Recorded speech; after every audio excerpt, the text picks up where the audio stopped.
लोकतांत्रिक समाजवादी पार्टी के संरक्षक रघु ठाकुर से पत्रकारों की दशा और दिशा व देश में बढ़ रही बेरोजगारी, महंगाई, नारी सम्मान पर हमारे संवाददाता हरेंद्र कौशल ने चर्चा की। रघु ठाकुर, जिन्होंने इन समस्याओं को लेकर अपने जीवन में कई किताबें भी लिखी। अगर कहा जाए तो रघु ठाकुर भारत की राजनीति में उन राजनीतिज्ञों में से एक हैं जिन्होंने की समाज के लिए अपने जीवन में कई ऐसे कार्य किए, अपनी पुस्तकों में ऐसे सुझाव और लेख लिखे जिनकी चर्चा किए बिना मानव की जीवन अधूरा है। आइए जानते हैं रघु ठाकुर जी से उन्होंने क्या कुछ मुलाकात की।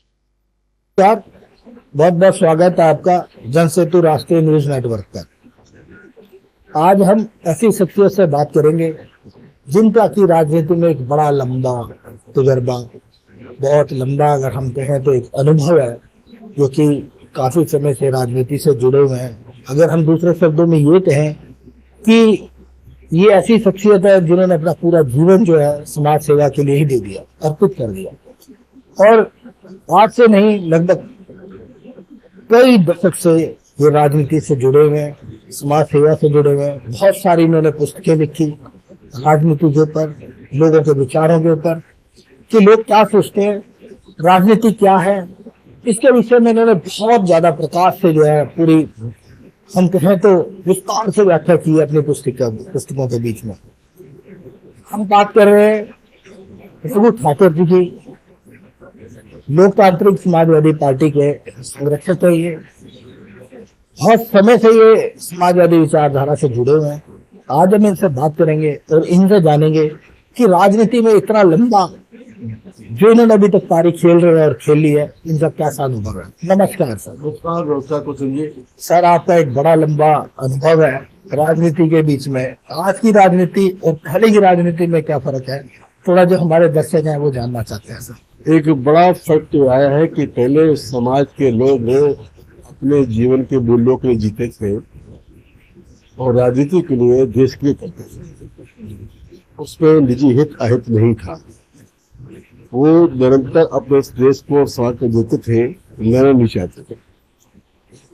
परंतु पिछले कुछ समय से वो क्रमशः 1950-60 के बाद से लगातार राजनीति का बड़ा आधार पतन हो रहा है। और राजनीति एक ऐसा स्त्री पुंज है जिसे राजनीति कहना ही एक प्रकार से अपराध सा लगता है। एक बार तो लगता है कि राजनीति के झंडा बन गया। अब जो लोग इसमें आ रहे हैं वे लोग किसी भी अच्छे लक्ष्य को लेके या कोई बड़े उद्देश्य को लेके नहीं आते। अपराध हो सकते हैं पर ज्यादातर लोग केवल अपने निजी लाभ के लिए, पद के लिए, सत्ता के लिए, चुनाव के लिए, टिकट के लिए सीधा रहे। तो राजनीति में एक ये बड़ा पतन का दौर आया। दूसरा, व्यक्तियों के पद के साथ साथ जो राजनीति को काम करने के तरीके हैं उसमें बड़ा बदल आया। हमको याद है कि जब 1960 के दशक में हम डॉक्टर राम मनोहर या की सोशलिस्ट पार्टी के सदस्य बने थे, तो हम जिले के महामंत्री भी थे और हमारी पार्टी के जो 85 विधानसभा चुनाव लड़े थे, आप आश्चर्य करेंगे कि मुश्किल से 700 रुपए में हम लोगों ने 1962 पे चुनाव लड़ा। 700। अच्छा। 1972 का चुनाव था और 62 का 67 आया। 72 का चुनाव था, 72 के चुनाव में बिल्कुल 3000 रुपये खर्च थे। तो राजनीति में कोई पैसा नहीं मांगता था, सभा करने जाते थे, कोई कार्यकर्ता अपेक्षा नहीं करता था कि आप कोई पैसा देंगे। अपनी स्वच्छता से खर्च लगाता था, कपड़ा उठाता था और सभा करता था, विचार पहुंचाता था। लोग भी उनको सुनने के आते थे, ये जानते हुए कि यहाँ कोई हमको मिलना नहीं है और एक विचार मिलना है। और बिहार उत्तर प्रदेश में तो जो चुनाव का या सभाओं का प्रचार होता था, उस प्रचार में जो कहा जाता था, राज्य होता था, अगर कहते कि सभाओं के नेता की सभा है, आप सादा आमंत्रण है, आप इस बार ये, उस समय ये प्रचार होता था कि अमुक नेता की सभा है, आप उनके विचार सुन के लाभ उठाइए। तो उस समय लाभ था विचार का, आज है लाभ है संपत्ति का, पद का। तो विचार से पतित होकर के हम लोग लाभ और संपत्ति में पहुंच गए हैं, ये राजनीति का पतन। तीसरा क्या है कि उस समय लोगों में एक प्रकार की आत्मावलंबन, स्वावलंबन, स्वसम्मान था। अब राजनीति बिल्कुल बंधुआ मजदूरी हो गई। जो कोई किसी पद पर पहुंच जाता है वो बकाया सबके लिए अपना एक प्रकार का कर्मचारी जैसा व्यवहार करता है, गुलाम जैसा व्यवहार करता है, इतना कोई बोल नहीं सकता। अब राजनीति में कभी आजकल जो जुमले चले हुए हैं सबसे लोग हम कल्पना नहीं कर सकते थे। कांग्रेस पार्टी में अगर आप देखेंगे तो 1915 में महात्मा गांधी के आने के बाद से लेकर के उनकी मृत्यु तक कांग्रेस पार्टी को आला कमान नहीं होता था, पदाधिकारी होते थे, अध्यक्ष होते थे, परंतु कोई आला कमान नहीं था। आजादी के बाद धीरे धीरे आला कमान शब्द शुरू हुआ और आला कमान शब्द का मतलब था कि एक छोटा सा गिरोह, छोटे से लोगों की संख्या जो अंततः एक व्यक्ति तक केंद्र थी, उसके हाथ पूरी पार्टी की नियंत्रण पहुंच गया, कोई सब तय करेगा। हाँ, अब तो उस आला कमान से भी आगे पर लोग पहुंच गए हैं। अब तो सुप्रीमो तो सुप्रीमो शब्द है, सुप्रीमो शब्द कोई लोकतंत्र का शब्द है ही नहीं। हाँ जी, ये तो इटालियन माफिया का शब्द था जमाने में, ये सुप्रीमो है। सुप्रीमो तो अपराध जगत का मुखिया होता था। जब सुप्रीमो राजनीति का मुखिया बन जाए तो राजनीति पर अपराध की पर्याय होगी, धंधे की पर्याय होगी। तो राजनीति का जो पतन है ये बहुत दुखद है और आज जिससे इसलिए देश पहुंचा है और पहुंच रहा है, इसमें एक प्रकार की भीतर भीतर अराजकता पैदा हो रही है। अभी लोगों को महसूस नहीं हो रहा है, लोग उसको ढंग से शायद समझ नहीं पा रहे हैं। आप कोई भी अखबार उठा के देखिए, आपको अखबार के 2 पन्नों में केवल अपराधी खबर मिले, किससे किसको मार दिया, किससे हत्या कर ली, किससे आत्महत्या कर ली, किससे क्या किया। पर ये जो अपराध हो क्यों रहे हैं? इन अपराधों के होने के 2-3 बड़े कारण हैं। नंबर 1 बड़ा कारण है कि अब आर्थिक कारणों से भी बहुत कारण होता है। अधिकांश अपराध जो है आर्थिक कारण से हो रहे हैं। पैसा है, लूट लिया, जानी वो कर लिया, धोखा दे दिया, उसके लिए दूसरे जो अपराध हो रहे हैं वो सांस्कृतिक कारण से है कि परिवार ने लोगों को संस्कार देना छोड़ दिया है। तो एक ऐसी स्थिति आ गई है कि जिसमें जो हमारे देश के पवित्र रिश्ते होते थे वो रिश्ते भी नहीं बच रहे हैं। भाई बहन के, बाप बेटी के रिश्ते क्या होते थे आज वो नहीं बच रहे। तो अपराध जो है पूरे दिमाग को एक प्रकार से अपने हाथ में कर लिया है, जिसमें सारे बोले छूट गए। और तीसरा, सत्ता जो है वो निरंकुश हो गई है, जो केवल अपनी सुरक्षा को करती है और समाज की सुरक्षा को लेना नहीं है। प्रधानमंत्री की सुरक्षा रहना चाहिए, उसके तमाम पर करेंगे। हिंदुस्तान के जो अपने आप को वीवीआईपी मानते हैं, जिनको व्यवस्था वीवीआई बनाई की है, ऐसे मुश्किल से हिंदुस्तान में करीब 700-800 लोग हैं जिन सबको यहाँ हिंदुस्तान में सुरक्षा मिली हुई है और प्रकार की जेड प्लस है, एक्स है और कई प्रकार की है। ये सारे के लोग सब मिला के करीब 50,000 लोग हैं जिनको सुरक्षा मिली हुई है। एक मामूली सा अगर मान लो कोई पार्सल बन जाता है तो उसके लिए भी सुरक्षा है। अब इस सुरक्षा पर कितना खर्च हो रहा है? एक व्यक्ति की सुरक्षा पर एक महीने में 1000 करोड़ खर्च हो रहा है। बिल्कुल ठीक कर रहे हैं आप। तो ये जो लोग हैं ये तो देश के बोझ बन चुके हैं। और अगर सत्ता खुद ही असुरक्षित है तो फिर इस देश में कौन सुरक्षित है? महात्मा गांधी ने अपने जीवन को कुर्बानी में देके मूल्य स्थापित किया। सब सुरक्षा लेने के जान देंगे, लोग जानती, परंतु हिंदुस्तान की सरकार ने इस बात को नहीं समझा। अब तो कोई कल्पना ही कर सकता। तो ये जो जीवन मूल्य है, ये जीवन मूल्यों में लगातार गिरावट आती है। आज पार्टियां हैं जो बोलती हैं वो करती नहीं, कथनी करने में एकता नहीं।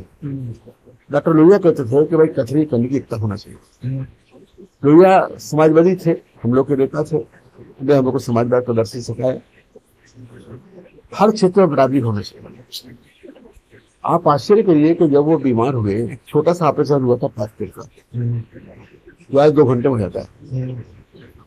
प्लास्टिक के ऑपरेशन को जब वो भर्ती हुए, यही या कन्हैया अस्पताल है, पहले इसका नाम अंग्रेज के नाम पर था, तो उन्होंने किसी को बताया नहीं, जाके चल के भर्ती हो गए। अरे हमें कोई वीआईपी की जरूरत नहीं, यहाँ के भर्ती हो गए। और उस छोटी सी बीमारी में उनका निधन हुआ। जब वो ज्यादा बीमार हुए तो उनको लोगों ने कहा, सरकार ने कहा कि हम आपको विदेश भेज देते हैं। जिस मुल्क में आदमी के लिए दवा की व्यवस्था नहीं है, उस मुल्क का नेता बदल जाके इलाज करते तो बात है। तो वो जो जीवन दर्शन था, वो जीवन दर्शन आवेदन नहीं आता है। आज विचार शून्यता का दौर आया है। विचार भ्रमता भी नहीं बची, विचार शून्यता हो रही है। विचार शून्यता तो स्वीकार है, विचार भिन्नता स्वीकार और विचार शून्यता स्वीकार नहीं है। आपसे हमारे विचार भिन्न हो सकते हैं, दूसरों के हो सकते हैं, परंतु विचार तो हो, कोई सोच तो हो। अब तो कोई सोच ही नहीं, आदमी बगैर लक्ष्य मंजिल पे चला जा रहा है। जैसे कि भी आपने बताया कि 1962 का अगर हम दौर देखते हैं, 700 रुपये में चुनाव हो जाता था। आज जो पार्टियां हैं, जहाँ से भी कोशिश की जाती है कि पूरा धन अर्जित करती है चुनाव लड़ने के लिए, चाहे कोई भी पार्टी है, जो इलेक्टोरल बॉन्ड का जो सच खुला है, उसमें हमने देखा कि हजारों करोड़ रुपया पार्टियों ने जो है चुनाव के नाम पर चंदा ले लिया लोगों से। और सर, उस पैसे का जो है दुरुपयोग किया जा रहा है, बड़े बड़े जो कार्यालय बनाए जा रहे हैं। आपका कहना है कि जब अगर आप समाज सेवा करने के लिए उतरे हैं, चुनाव लड़ा है आपने, जो कि हर एक जो राजनीतिज्ञ है उसका एक ही मकसद होता है कि वो जीत कर आए और जो एक इलाके की जनता है उसकी समस्याओं को उठाए, चाहे वो बेरोजगारी की समस्या है, चाहे वो महंगाई की समस्या है, चाहे वो स्त्री सम्मान की समस्या है, इन समस्याओं के लिए वो जीत कर आगे आता है। लेकिन हमने देखा कि जैसे अब आज का दौर चल रहा है, कहीं पर भी नारी सुरक्षित नहीं है। अभी आप कलकत्ता में देख लीजिए, वहाँ डॉक्टर साथ बलात्कार हो जाता है, हाथरस की घटना देख लीजिए, उन्नाव की घटना देख लीजिए, कभी कल फरीदाबाद में। हाँ जी। और इसमें जो लिप्त है वो सारे के सारे जो है राजनीतिज्ञ है, और उनको जो है उनकी पार्टियां संरक्षण दे रही हैं, उनको बचाने की पूरी कोशिश की जा रही है। सर, ऐसा क्यों? अगर किसी ने अपराध किया है तो पार्टियों को इसमें क्या लेना देना? अगर उसको सजा मिलती है तो उसको सजा दिलानी चाहिए। बिल्कुल, पार्टियों का दायित्व यही होता है, परिवार का भी दायित्व होता है। जिस परिवार का कोई व्यक्ति अपराध करता है उस व्यक्ति को सजा दिलाना चाहिए। और जो जब समाज की बनावटी अपराध उन्मुख हो गई है, समाज ही एक प्रकार से असामाजिक और अपराधी समाज बन गया है, तो भी हम किससे करें? आपने फिर चर्चा की इलेक्ट्रल बॉन्ड की। इलेक्ट्रल बॉन्ड आया अभी 2014 के बाद, इसके पहले इलेक्ट्रल ट्रस्ट आया था, एक कानून बना। हमने उस कानून का विरोध किया था। उस कानून में प्रावधान था कि अपने मुनाफे का एक हिस्सा, तो आरंभ में बहुत था 5% उद्योगपति उस ट्रस्ट पर डाल सकता है और वो जिसे डाल दे सकता है। बाद में कानून में संशोधन किया गया कि उद्योगपति चाहे तो 7% डाल सकता है, और एक और दूसरी शर्त लगाइए कि जितना वो उसमें डालेगा वो सारा उसको देना ही पड़ेगा। तो ये भी आप ही तो करेंगे, तो दे के ना दे। तो ये सारा जो खेल था, खेल राजनीतिक सत्ता का दबाव था कि नहीं, हमको तो पैसा चाहिए, इसलिए लिए पैसा चाहिए। और इसमें एक और चीज हुई है कि जो ब्लैक मनी बन रहा है, ये ब्लैक मनी इन दोनों के बीच में कमर रहा है। जो पति पैसा दे रहे हैं और जो पैसा दे रहा है वो पैसा, और जो पैसा लेने वाली पार्टियां हैं, लोग हैं, वो लोग ये जो पैसा लेते हैं, इस पैसे का एक हिस्सा रखते हैं और बकाया हिस्सा उनको कैसे वापस करें। क्योंकि पार्टियों के लिए कोई टैक्स नहीं लगता, इसलिए ये स्थिति है। अभी पिछले 7 या 8 वर्षों का आंकड़ा आया है कि 7 वर्षों में 12,770 करोड़ रुपए का टैक्स वापस कर। तो आप कल्पना करिए कि अगर 5% 10% लोग टैक्स मान लें तो 12,770 करोड़ रुपए टैक्स कल 5-7-8 वर्षों में हुआ है। तो कह जाए कि चंदा जो पहुंचा वो तो 1.25 लाख करोड़ 1.5 लाख करोड़ रुपए का हो गया। तो कुल कितना पहुंचा हुआ था? अब इलेक्ट्रल ट्रस्ट जो बने थे उनमें एक खतरा उद्योगपति को होता था कि उसका नाम खुल जाता था। टाटा ने पैसा दिया या अदानी ने दिया या अंबानी ने दिया, तो जो दूसरी पार्टियां थी वो उसको सोचती कि इसका बदला लेना। तो उन्होंने कहा साहब के पैसे तो लोग देते ही है, हम लोगों के ऊपर बात आती है। तो फिर इस सरकार ने, भाजपा सरकार और मोदी सरकार ने अरुण जेटली के माध्यम से शुरू किया और इलेक्ट्रल ट्रस्ट के साथ साथ एक इलेक्ट्रल बॉन्ड का सिस्टम बना। इलेक्ट्रल बॉन्ड को यार तो सुप्रीम कोर्ट की खत्म करने से लेकिन सुप्रीम कोर्ट ने बहुत लेट कहा। मैं अच्छा है कि सुप्रीम कोर्ट ने इस निर्णय करने में 6 साल 7 साल क्यों लगा, तो तरीके चलिए 7 साल के धन्यवाद। तो ये जो इलेक्ट्रल बॉन्ड का खेल हुआ है, इस खेल में भी यही है कुल मिला के पैसा है, सत्ता की ताकत से उनको लाभ पहुंचाना, उद्योगपति को लाभ पहुंचाना, और उस उद्योगपति से फिर बदले में पैसा लेगा। वापस लेना। ये एक प्रकार का व्यापार है, व्यापार। व्यापार है कि हम तुमको संरक्षण देंगे, हम तुमको कानून बना कर देंगे, हम तुम्हें सुविधा देंगे, तुम पैसा कमाओगे तो हमको पैसा दो। वापस लेना। दूसरा ये अलोकतांत्रिक भी है और संवैधानिक भी है। अब देखिए चुनाव आयोग कहता है कि चुनाव जो है निष्पक्ष और इम्पार्शियल होना चाहिए, फ्री एंड फेयर। मेरा कहना है कि चुनाव आयोग को अपने इस नारे पर सोच करना चाहिए। अब आवश्यकता इस बात की है कि फ्री एंड फेयर के साथ साथ आप चुनाव को सबको समान बनाएं। खेल का नियम होता है कि कॉमन लेवल फील होता है, इक्वल लेवल फील होता है। हम खेल रहे हैं जहाँ पर वहाँ गड्ढा है और आप खेल रहे हैं जहाँ मैदान है, तो कैसे खेलते हैं? तो सबको खिलाड़ियों को समान स्तर पर मिला जाता है, कोई सही सबल है। अगर ओलंपिक में लोग खेलने गए तो सबको समान मिला जाता है। अब भारतीय राजनीति में और चुनाव की प्रक्रिया में क्या है कि एक व्यक्ति के पास में सिक्योरिटी मनी जमा करने का पैसा नहीं, एक व्यक्ति के पास में 1000 करोड़ का है, यानी 100-150 करोड़ का खर्च कर रहा है। और चुनाव आयोग क्या कर रहा है? चुनाव आयोग तो ये कर रहा है कि उनके पैसे के लिए एक प्रकार का अलिखित अघोषित और अपने संरक्षण देता है। आपने कहा कि साहब अब लोकसभा के चुनाव के लिए हमने 75 लाख की या 1 करोड़ रुपए की सीमा रेखा बांधी। किसके पास 1 करोड़ रुपए देने के लिए? आपकी सीमा रेखा युक्त होने वाला है, कौन 30 लाख देगा आपके विधानसभा के? ये सारा का सारा जो खेल चल रहा है उसमें चुनाव आयोग की भूमिका भी बहुत अच्छी नहीं है। एक बार से कहना चाहिए कि बड़ी गलत भूमिका है। चुनाव आयोग को चाहिए कि चुनाव आयोग कहता है कि से होगा। और आपके लिए क्या चाहिए प्रत्याशी को? प्रत्याशी को यह चाहिए कि प्रत्याशी का घोषणा पत्र जारी हो जाए, तो घोषणा पत्र चुनाव आयोग छपा सकता है। प्रत्याशी के जीवन सब जाए तो चुनाव छपा सकता है। सभाएं अगर करना है तो चुनाव आयोग के माध्यम से कॉमन टाइम पीरियड पर सभाएं होती है कि हर जगह पे एक शर्त समाये होंगे, जैसे दुनिया में हो रहा है। अभी अमेरिका के चुनाव देखिए कि दोनों में वहां पर एक डिबेट चलता है कि अब ये बाइडेन बोल रहे हैं या ये कमला हैरिस बोल रही है या ट्रंप बोल रहे हैं। इसी प्रकार से आपका भाई विधानसभा के चुनाव के जो भी प्रत्याशी है उन सब प्रत्याशियों के लिए अगर मान लो ज्यादा भी हैं तो 2 चरण में 3 चरण में उनको अवसर मिलेगा तो अपनी बात करेंगे।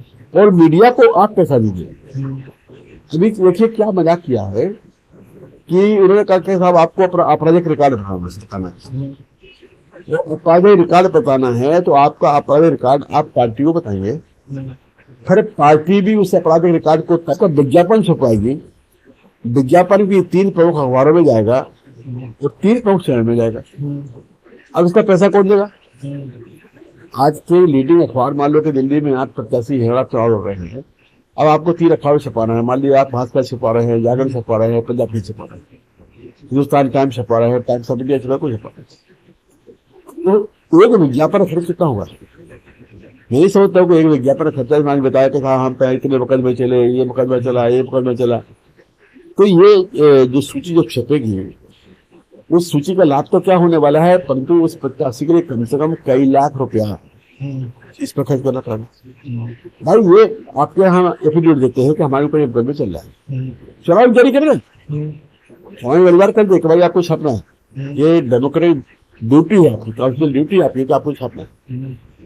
सर अभी एक सर्वे की रिपोर्ट आई है जिसके बीच में अगर मैं किसी पार्टी का नाम नहीं लूंगा, कोई भी पार्टी ऐसी नहीं है जिसमें 10 से 15 तक सांसद मतलब कि संगीन आपराधिक मामलों में ना लिप्त हो और विधायक किसी के 15 है, किसी के 20 है, किसी के 25 है। तो सर जब जो लोग हमारी सांसद की शोभा बढ़ा रहे हैं, विधानसभा की शोभा बढ़ा रहे हैं, और वो सारे जो है मतलब ये बलात्कार जैसे संगीन नारी को समाज इसमें एक बात मैं आपसे कहना चाहता हूँ, ये मसला बड़ा गंभीर है और इसको बहुत आसानी से लेना चाहिए कि एक और चीज हो रही है। कुछ आज एनजीओ जो संगठन बने हुए वो संगठन नियमित रिपोर्ट जारी करते हैं कि साहब इतने लोगों का मुकदमा चल रहा है, इतने लोग अपराधी है वगैरह। वो चुनाव खर्च की रिपोर्ट देते कितना खर्च, परंतु क्या वो ये भी रिपोर्ट बताते हैं कि भाई किस व्यक्ति ने कम से कम खर्च किया है? तो केवल बुराई को बताना और कम ही सही उस अच्छाई को नहीं बताना, ये भी एक प्रकार से लोकतंत्र को कमजोर करने की प्रक्रिया है। इससे क्या हो रहा है कि लोकतंत्र से विशाल हो रहा है। हमारे पार्टी के एक प्रत्याशी थे जयंत चौधरी, पत्रकार है वो, उनको हमने लोकसभा का चुनाव बना राज्य से। अब आप देखिए कि उन्होंने जब अपना हिसाब किताब दिया तो उन्होंने चुनाव बहुत आदर्श तरीके से लड़ा। एक बोलते हैं तो छोटा हाथी मुझे बोलते हैं, डग्गा टाइप का, तो छोटा हाथी किराए पे ले लिया, उसी में सब्जी वब्जी रख ली और आटा रख लिया, और जहाँ रुकते थे वहां पर खाना बनाते थे और खाना बना के वो अपने खाने के थे। फिर बाद में जब उनका हिसाब किताब देने का समय आया तो उन्होंने लिखा उसके ऊपर कि भाई नहीं, हमारी तरफ पैसा खर्च हुआ है। तो चुनाव आयोग के नियम कहते हैं कि नहीं, आपको तो इतना पैसा देना ही पड़ेगा, बताना पड़ेगा। अच्छा, 180 रुपया खाने का रेट है तो आपको बताना पड़ेगा। आपने चाय पी है, इसका पैसा बताना पड़ेगा। हम खाना अपने घर का भी खा रहे हैं तो भी हमको बताएं, सिर्फ देखिए आप इस खर्च को जस्टिफाई कर रहे हैं। तो चुनाव आयोग का भी ये संबंध है कि वो चुनाव आयोग जो है वो खर्च को बता करके और बढ़वा करके ये बताना चाहता है, खर्च से होना चाहता है, ताकि सामान्य अच्छे व्यक्ति बनी ना पाए। एक दूसरी जो समस्या है वो ये है कि जो लोग कम खर्च करते हैं उनके बारे में कोई चर्चा नहीं होती। अब आपने अपराध की बात की, अपराध के बारे में आपसे करता हूँ कि दरअसल अपराधी लोग भी पार्लियामेंट में पहुंच रहे हैं, विधानसभा पहुंच रहे हैं, काफी संख्या हो रही है, पर हर व्यक्ति के खिलाफ कोई मुकदमा दर्ज अपराधी नहीं। क्या हिंदुस्तान में कोई राजनीतिक अपराध संहिता है? नहीं। अगर आप मान लीजिए कि कल अपने पत्रकारों का सम्मेलन कर रहे हैं और आप एक्सपेक्ट करें कि सब पत्रकारों किसी मांग को लेकर हम धरना देंगे और पुलिस आपके खिलाफ एक केस रजिस्टर कर ले, उनकी परिभाषा में अपराधी हुए ना। आपने समाज के लिए किया है, एक समाज के भविष्य के लिए किया है, इससे कोई मतलब नहीं। तो जब तक राजनीतिक अपराध संहिता नहीं बनी है तब तक ये सच्चाई इस पर नहीं आ पाती। अब इस नियम के चलते क्या हो रहा है कि ये बहुत बदनामी हो रही है कि सारे जो लोग हैं अपराधी हो गए। ऐसा नहीं है, सारे अपराधी नहीं है, हम लोग भी जैसे हैं कि कोई अपराधी नहीं कर रहा। अब 1977 में जब जनता पार्टी बनी, जाट फंड जेल से चुनाव लड़े, जीत गए, उनके खिलाफ तो राष्ट्रपति का केस लगा था, अपराधी थे क्या वो? मोरारजी भाई को जब बीसा में गिरफ्तार किया तो उसमें ये लिखा था उनके बारे में कि ये मोरारजी भाई जो है ये टेलीफोन खंभे पे चढ़ तार काट रहे, 80 साल का बूढ़ा तार काटता, वही मोरारजी भाई से। हम लोग को जो गिरफ्तार किया था हमारी 420 साल, पुलिस वाले ने कहा बंद करना, लोगों चार्ज संजय बना बता दिया। तो मेरा कहना है नंबर 1 तो कि राजनीतिक अपराध संहिता अलग होना चाहिए, जिसमें जो राजनीतिक अपराध हैं वो दर्ज रहे, उन्हें अपराध नहीं माना जाए। जो अपराध क्रिमिनल प्रोसीजर कोड आईपीसी के तहत अपराध है उन्हें अपराधी करा। दूसरा क्या है कि कुछ लोग ये चर्चा करते हैं कि इस पर रोक लगा दी जाए कि वो लड़ नहीं पाएंगे, उचित नहीं होगा। इसलिए कि अगर ये आप करेंगे तो फिर हिंदुस्तान में एक अघोषित तानाशाह होगी। कुछ नहीं करना, एक गृह मंत्री जी को पुलिस के से बोल देना है कि जरा ऐसा करो कि मुकदमा दर्ज करो, कोई दफा चोरी कर आप चौड़ी नहीं पाएंगे। तो जो जुडिशियल प्रोसेस है इसको टाइम बाउंड करना चाहिए, समयबद्ध करना चाहिए, ताकि 2 महीने 3 महीने सत्ता का हो जाए। मैं हिंदुस्तान के सुप्रीम कोर्ट के माननीय न्यायिक भोजन कहना चाहता हूँ कि आप रोज अपने समय का एक बड़ा हिस्सा उन याचिकाओं के नाम पर बर्बाद कर रहे हैं और उपदेशों के नाम पर कि जिनसे कोई कानून नहीं बनना, इससे कुछ होना नहीं है, खाली जनता को वो लगता है कि आजाद से बिल्कुल बड़ा कर रहा है, हर खेत में आप दिखाई दे रहे हैं। इसके बजाय आप इसका भी तो फैसला करिए कि भाई जो चुनाव की याचिकाएं आएंगी उन चुनाव याचिकाओं को हम अपरिहार्य रूप से 5 महीने में 6 महीने पूरा हल कर देंगे। जो राजनीतिक व्यक्ति है उनके खिलाफ में कोई केस रजिस्टर हुए तो फैसला कर देंगे, वरना क्या होगा कि कोई अच्छा व्यक्ति चल जाता। इसलिए पक्ष विपक्ष तरीके से मैं बताया कि राजनीति क्या है और राजनीति किस दिशा में जा रही है और राजनीति में क्या होना चाहिए। अगर वाकई में अगर चाहते हैं कि इस देश का सुधार हो, राजनीति का सुधार हो, राजनीति में जो लोग आ रहे हैं, जैसे कि आपने बताया कि राजनीति के बीच में जो अपराध संहिता लागू होनी चाहिए जिससे पता लग सके कि कौन व्यक्ति अपराधी और कौन व्यक्ति का जो आखिरी दायित्व है और जो सबसे बड़ा है जो मानता हूँ वो अभी मैंने नहीं कहा था, सरकार से कोई सुधार की बहुत बड़ी दफ्तर है। न्यायपालिका कोई परिवर्तन की संस्था नहीं है, कानून को पालन करने से तक चीज है। विधायिका या संसद जो है ये जो इससे नुमाइंदे होंगे ऐसी संस्था, सबसे बड़ी जिम्मेवारी जनमत की है। जनमत तो फैसला करे, हम किसी भी ऐसे व्यक्ति को जिसके पास में ज्यादा संपत्ति है वोट नहीं देंगे, हम किसी पैसे वाले को वोट नहीं देंगे, हम किसी अपराधी को वोट नहीं देंगे, हम दलीय मजदूर मजदूरों को वोट नहीं देंगे। तब जाके बनेगा तो सबसे बड़ी जवाबदारी जनमत की आ जाए। अभी हमारे समय का भाग है, फिर हम दोबारा आएंगे रघु ठाकुर जी के पास और इनसे फिर विस्तार में जानेंगे कि जो हमारा देश है उसमें किस प्रकार के जो सुधार राजनीति के बीच में होने चाहिए, आर्थिक सुधार होने चाहिए, ताकि जो हमारा देश है एक स्वच्छ राजनीति की तरफ बढ़े और जो अच्छे लोग हैं वो राजनीति में आए, जिससे कि जो देश के जो जनता है उनका भविष्य सुधर सके। अपने सहयोगी कैमरामैन विमल चौहान के साथ हरिंदर कौशल, दिल्ली।